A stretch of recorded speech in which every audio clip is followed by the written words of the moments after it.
So you want to become a hero. In this lesson, we're going to talk about what a hero really is, and you may find that you already are one. Before we begin, make a list in your mind or on a piece of paper of 3 to 5 of your personal heroes. Typically, when we think of heroes, we think of military heroes, or heroes in sports, or entertainment, or education even. Let's look at what a real hero is. As a decorated veteran, I know a number of military heroes, or people who are purported to be heroes in the military. In fact, 2 of my favorite heroes are Jerry Coffey and Charlie Plumb. Both were POWs in the Hanoi Hilton during the Vietnam War. Jerry wrote the preface, or the foreword, to my book on my Vietnam experience, so of course I lean toward military. But we also have heroes in other areas of our lives. As a professional speaker, after 5,000 presentations, I've met and shared the platform with people who are known as heroes because they have overcome obstacles. They are sports heroes, political heroes, people who have excelled in other areas. Let's see if we can figure out what a real hero is. The first hallmark of a real hero, in my experience, is none of them think they are a hero. None of them see themselves as heroes. To understand what a real hero is, let's use the letters in the word hero, H-E-R-N-O. The H stands for help. Real heroes are all about helping other people. It's not for self-gratification. It's not for edification of themselves. They saw a need and they jumped in and filled it. The E stands for encouragement.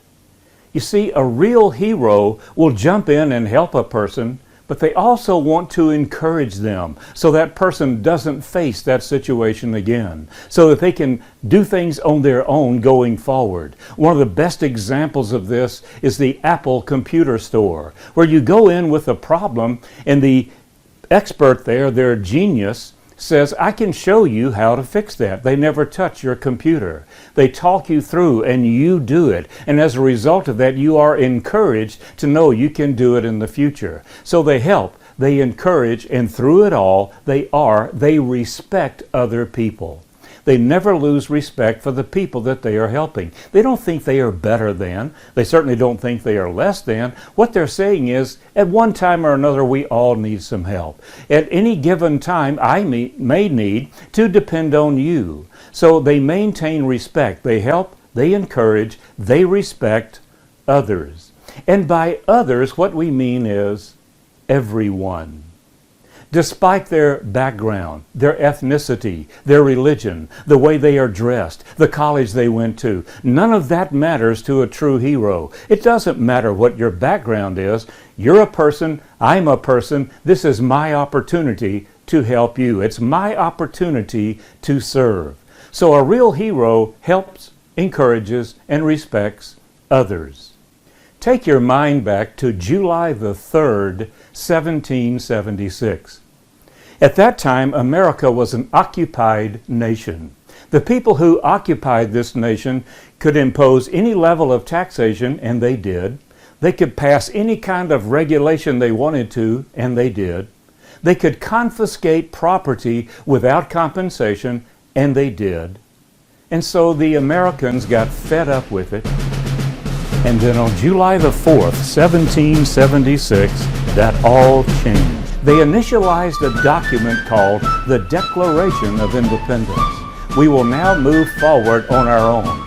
If you want to know who the heroes were that stepped out and took on this challenge despite the inevitable danger to themselves and their families, you can see their signatures at the bottom of the document.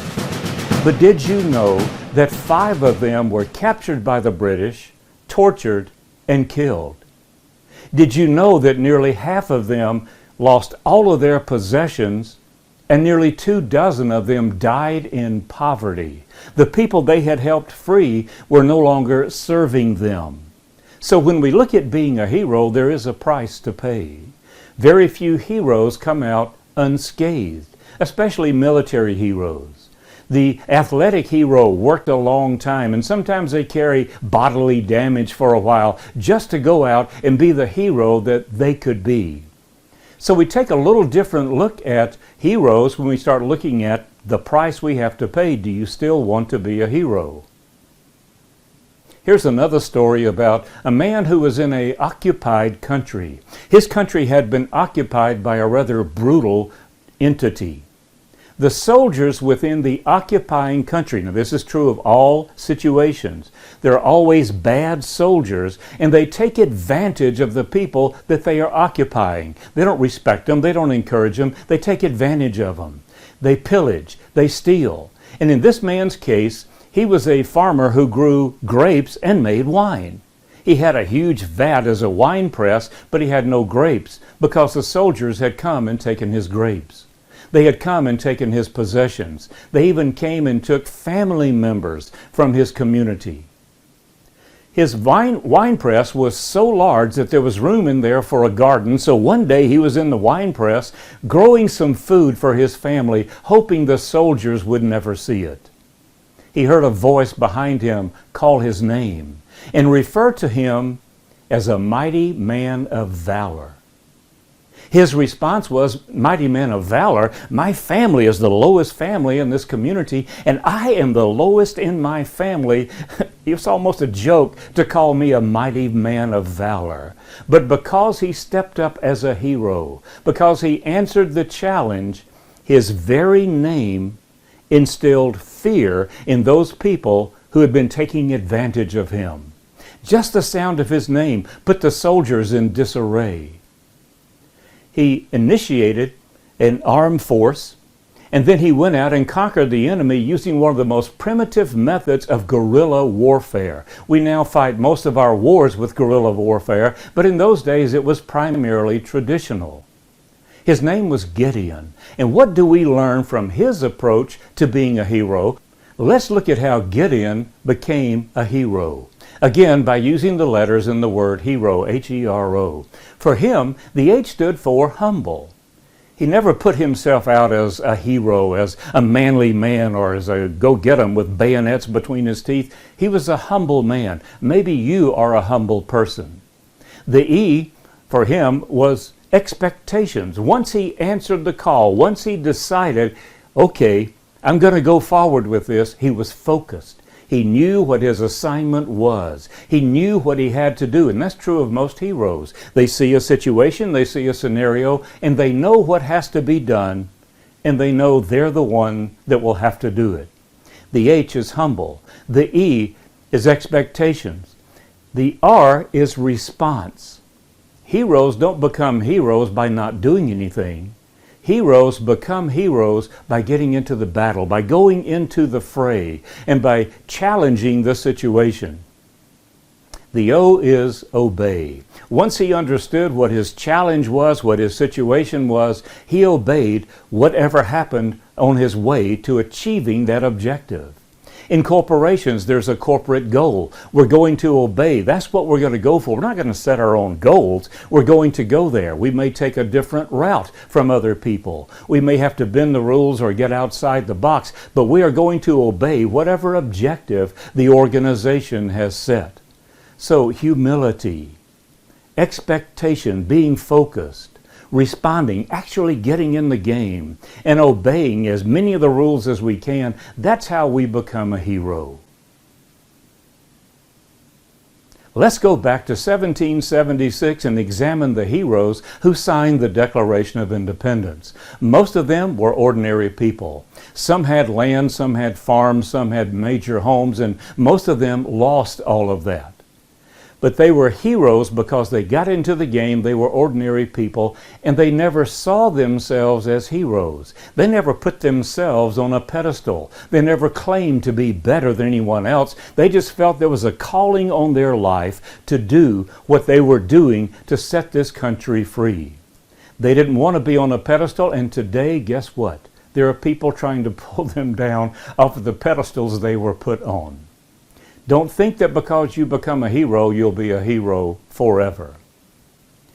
Based on what you've learned so far about heroes, Go back to your original list. How many of them really qualify? Have you met those people? If you put a hero down that's a sports figure or some famous person, have you ever met the individual? And if you met them and they refused to have their picture made with you, or if they charged you for their autograph, would they still be your hero? You see, ordinary, everyday heroes are extraordinary heroes. There are no extraordinary people. There are only ordinary people doing things that other people perceive to be extraordinary, and helping others quite often is considered to be extraordinary behavior. Let me close with a letter that I received several years ago. This letter was handwritten. It was a page and a half long, and it opened up with this paragraph. You spoke to our company on a Saturday. Saturday is my day, so I had planned not to go to the meeting. But by the time that Saturday rolled around, my life was in such sorry shape that I decided I would go into the office that day and never go home again. I don't know what he meant, but that's what he wrote. He said, but during your presentation, you said this. He put it in quotation marks. He wrote it in all capital letters. He drew 2 lines under it. He said, it changed my life. And he went on for the rest of that page and half of the next page talking about the changes that had happened in his life. Let me tell you what's interesting about that. I never said it. I had never heard it. How could I possibly have said it? Here's the point. What people hear and what we say quite often is 2 different things. We are responsible for what we say. We are not responsible for what other people hear. You see, you have some powerful weapons in your arsenal. Weapons you can go out and defeat virtually any enemy. The primary weapon is truth. Truth will work. And how do we get truth out to other people? Words.